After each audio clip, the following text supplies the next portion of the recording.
minutes to kind of like say your piece. You can I'm say not whatever saying anything. I want to go. No. I've said what I needed to say. No, if they fucking respected me, I would, but I feel really disrespected, and I feel like I've come on here for genuine reasons, and they haven't respected that, and I just want to get the fuck out of here. Sadly for Isabelle, whatever opinion or impression she thought she was portraying to the viewers, she just reinforced the negativity by her statement when she walked out. The fact that she refused to do an exit interview and she said she felt disrespected.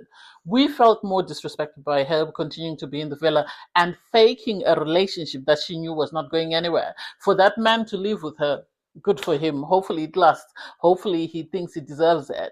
But at the end of the day, the right decision was made. She signed her sort of destiny the moment she bullied the girls and then decided to go after Mick. And I think production were fed up with her. Sorry, super fans were fed up with her. And then that's why they sent her home. And I am here for Mick saying, you know, she's been bullying the girls all week and here she goes again. And for her to try and wind someone up, well, I guess it was time. Walks like a duck, quacks like a duck, looks like a duck, must be a duck. I won't label her, but she knows herself and how she came across. And the fact that she kept trying to reinforce that I was being real. Last time she spoke about the cameras and was telling Mia that you need to make sure you're telling the truth because the cameras are everywhere. Anyway, hey there, thanks for stopping by. It's Valerie. Welcome to my channel. If you're new here, don't forget to subscribe, click the like button, turn on the notification bell for when I upload new videos, and definitely leave a comment. In this episode, I'll be reviewing Love Island Australia, Season 7, Episode 17. So we pick up with the girls at the fire pit. We have Isabelle complaining bitterly that, you know, Nick did too much. And it's like everyone was laughing until she threw a tantrum, and then everybody now is against Mick. Mick is the villain. I love that you had Mia say, I think you girls are making too much of a big deal out of nothing. Because when Nick was doing whatever he was doing to them, they were all happy. When the results were revealed, that's when all hell broke loose. And for me, I feel like thou protesters too much. I feel like the reason why Isabelle was trying to make a big deal was she was embarrassed at the idea that she's been telling everyone that she doesn't care what bombshell walks into the villa, her man, her man, her man. And sadly, her man couldn't raise her heart rate. And this is why she was upset with Mick, that he was the person that raised her heart rate, regardless of what he did.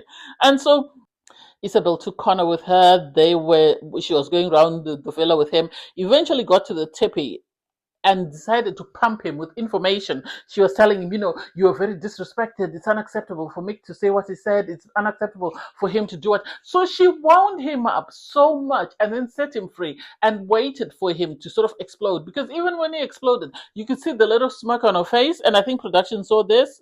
Well, super fans, I think they saw this, and this is why they said, peace out. Anyway, so you have her winding this man up, telling him that, you know, you were disrespected, you can't just allow people to walk all over you, you need to stand up for yourself. I was like, girl, he wasn't disrespected. Everybody was laughing, including yourself.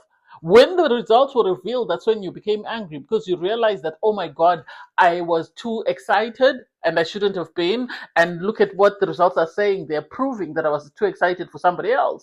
And this is why you're protesting. And then you had Ross have a conversation with Bailey.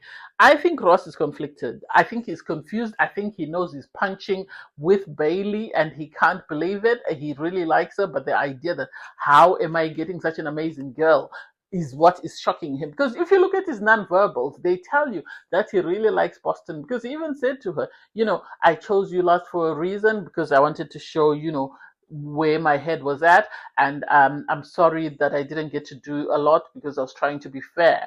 And it's like, you say you want to be with Shan, but you also want to explore Boston. Which is it? Make a choice and stick to it.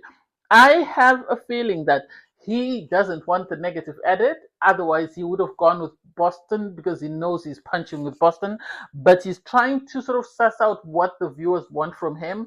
And this is why he's going to Shan.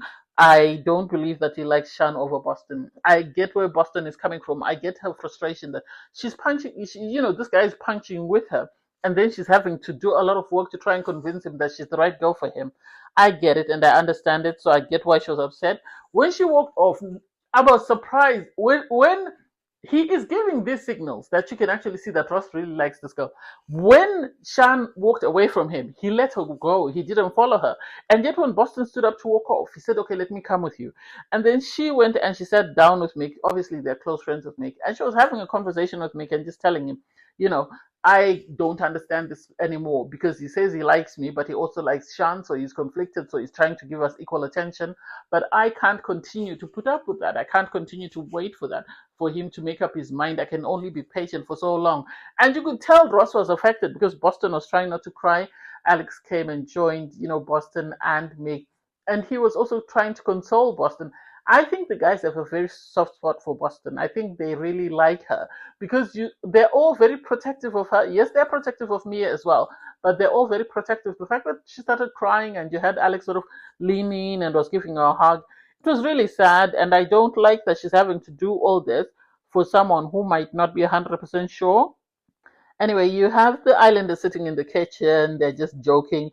You have, obviously, Isabelle has wound up Connor and is waiting for him. So she was trying to sort of make a dig. And you know for a fact that Isabelle can't fathom the fact that her heart was raised by Mick. And she knows people are going to be looking at her sideways. And this is why she wants her guy to fight for her. That way she distracts from the fact that her heart rate was raised by Mick. So you have Mick sort of having a conversation. Mick likes to wind up people. So he was sort of just throwing jabs with her back and forth, back and forth. And then because he asked her and he said, why am I hearing that people are making comments that, I did something wrong when we all did the same thing. All I wanted was to win. And after all, you're upset with me because I turned you upside down. Oh, Connor got upset by that. Because that's the truth though. Mick gave his girl something that he couldn't. And Mick actually raised the heart rate for 3 girls, which tells you that these people really like him, but they know that he's not serious. And this is why they are choosing to sort of go for somebody else. So for him to do that and then Connor to sort of say, oh, shut up. I'm happy Mick responded and said, you shut up, because Mick is never going to be, talked down to. You had Connor storm off. He was pacing around the villa. And while there was this back and forth between Connor and Mick, you had Isabelle sitting there like a smug cat with this smirk on her face. And it's like, girl, it's not a good look. There are cameras everywhere. You have told us there are cameras everywhere. Do you think this is playing out very well? I don't think so. So you had Tamara have to go and pacify, Connor. And it's like, why is she pacifying Connor? Where is Connor's girl? What is Connor's girl doing? Because if she really felt some type of way about what Mick did and she really liked her guy, as soon as he lashed out at Mick, she should have run after him to pacify him. But she didn't. She left him there pacing up and down, up and down.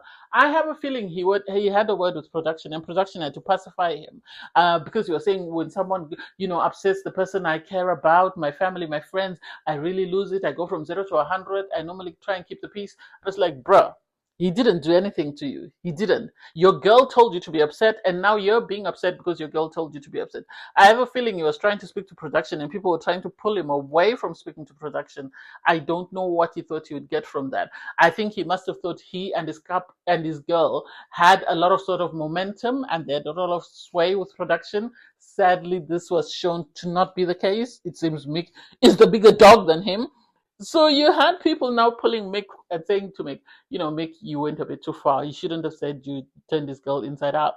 There's the time and the place, and this was inappropriate. I love that he self-reflected and realized that he had been wrong in what he said. I love that he did that, because after a while you had Isabelle go and pull Connor. I think she expected him to come for round 2, and so for him not to come, she pulled him, she took him to the bedroom. She was trying to sort of say, oh, you have to stand up for yourself because you can't allow people to disrespect you. And it's like, how do you tell him that he's being disrespected? He himself should know that he's being disrespected without you telling him. So the idea that you've wound this man up and now you're trying to sort of put ideas, you're a master manipulator. That's it. You had everybody else sort of have a conversation with Mick and tell Mick that you're disrespectful. It's unacceptable. What you did, you were wrong. You need to apologize because you shouldn't have done that. And I love that Mick immediately after speaking to everyone, he went into the bedroom, spoke to Isabelle and Connor, and said, my intention is never to be malicious. I was just saying something because you said something to me. Had you not said anything, then it would have been the end of it. But because you said something, I had to have a comeback because I can't sit there and not have a comeback. And so he apologized. He sincerely apologized. So I'm happy that Connor accepted his apology. I think Connor realized that he was being used by Isabelle. And there was nothing he could do because he likes this girl. So he couldn't tell her that I don't want to be used by you. So he went along with it. And it's like, this is really messy. This is messy. Anyway, the islanders get ready for the night. In the morning, Mick woke up. He made breakfast for everyone. And it seemed to pacify the whole group. It seemed everybody was able to move on. You then had this conversation between Matteo and Shan. I didn't understand it and I didn't like it. The fact that she was sort of saying, oh, my family will be looking at this and I will have to watch this and realize that I was fighting over a man with a, with a mo. And it's like, ma'am, no one is forcing you to fight for this man. This man has told you he doesn't like you, but you are fighting for him because you thought that you would be his comfort blanket and he would never leave you. And so the idea that he actually has attention or interest in somebody else is something you're not expecting, and this is why you're upset. You had Alex sit down for a chat with Mia. I actually liked it. It was very cute and very sweet how they were talking and they were flirting. And they were saying, maybe you should leave Mick and we can be a couple together. I can see them as a couple. I don't want to lie. I can see them as a couple, so I can't wait to see what happens there. After that chat, you then had, Mia go into the bedroom with, she was sitting with Matteo and with Jotham, and they also had Boston in there. So they're just talking about, inappropriate conversations. They were just talking. They were just trash talking. I think because Mia is used to working with a lot of guys in her trade. So for her, it's nothing, to worry about. So they were having this chat about SEX and how many partners they've had. You had, I love that Jotham wasn't forthcoming with the number of people that is, had SAX with. But they actually had a joke and Mia was saying, I love to have it 5 times a day. So it was really just them just having locker room talk with the girls in there. Boston was there, but I didn't really hear her say much. But she was just there. I think the girls were feeling isolated and the boys came to sort of keep them company, or they must have been asked to sit with the girls because the girls otherwise were just on their own. So this conversation was going back and forth, and Gabby came across it. She listened in and then she walked into the bedroom to make sure that they all knew that she had seen them. These people continued to talk, and then she ran and she was reporting to Isabelle and Connor, oh, the talk that they're having is inappropriate. I would never have that conversation with somebody else's guy. Jotham should have left that room. Why is he still sitting there? And it's like, he's not a child. He really is not a child. Allow him to do what he wants. Even when he came out, you said, what did I say that it's conversation that I would have in your presence. It's not like I was saying something inappropriate that I wouldn't say to your face. And it's like, oh, it's about to be messy. Anyway, the islanders get ready for the night. I was pleasantly surprised that the girls took a picture and you had the likes of Shan. But I think they keep separating what's her name? Isabelle and Mia. I think there was a lot of bad blood there. I think Mia must have really complained to production that I don't want to be here. Anyway, the islanders pick up their drinks, and then they receive a message to go to the fire pit. Sophie Monk arrives. And she says, I told you last time that somebody was going to go home. Well, the time is here. Everybody stand up. The super fans have been watching you and they have decided who to dump, who they don't want to see. And Isabelle should not be surprised. And the way they did it was very shady because they said we're not going to call in any particular order. But they started with Gabby and then they sort of ended with Boston. So the bottom 3 were Boston, Mike, and Isabelle. And I think they were leaving Boston up there because they wanted to give the impression that she might be the one going home. So the moment she sat down, you could see that people were not happy. And it's like, so you wanted her to go down, you wanted her to be in the bottom. That's what you're saying. So you had the likes of Shan, Tamara, Gabby, and Yana. They were not happy at all. They were not happy.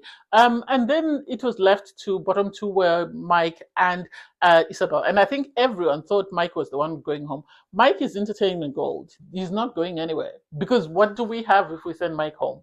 What do we have? He's the most vocal. He's the most, he's very mischievous. He's not toxic, but he's mischievous because he's always trying to wind people up and he's always trying to get things going. So there's no way production are going to send him home. It was then revealed that Mick was safe. The girls were upset. Oh my God, Isabelle was upset. Oh, I've been genuine. I've been real. So if people don't, and she started swearing because Sophie Monk gave an opportunity to sort of say her exit interview, and she was very disrespectful. That Sophie was sort of taken aback, like, what the hell? What's going on? What's going on? Anyway, she packed her bags. The girls were complaining bitterly. How did you get less marks than Mia and Boston or even Alex? Alex can't even speak, and it's like, Shan, keep quiet. Please keep quiet. You're on the next train out. Let's send Shan home. Let there not be OG girls, because Shan and Diana are the OG girls left. For her to walk out and say, I was real, I was genuine, I don't get it, because her man's left with her. Do I think it's a good idea that Connor left? No, I don't think so. I think sadly this is something he's going to regret. I don't see that relationship working, because if she could show us the true colors that we saw, the way she attacked the girls, the way she spoke to production, then I can only imagine what she's like away from the cameras. And so on his part, Connor obviously had told Sophie that he was leaving. Everyone was surprised. They packed their bags. They walked out the villa. Instead of walking the way normally everybody walks, Isabelle refused to do that. And then when they were asked, do you want to have an exit interview? She refused. She said, no. If people could not respect me, why should I respect them by giving them an interview? And it's like, madam, there's nothing special about you. We're all tired and we are all happy you're going home. Good luck. Don't let the door hit you where the good Lord split you. I will miss venting about Isabelle, but hey, she's done an interview. Well, she did a little sort of clip that I saw on TikTok, and well, good for her. Anyway, thanks guys for watching. Please don't forget to like, share, comment, and subscribe. Click on the link in my video to watch my review from episode 16. Bye everyone.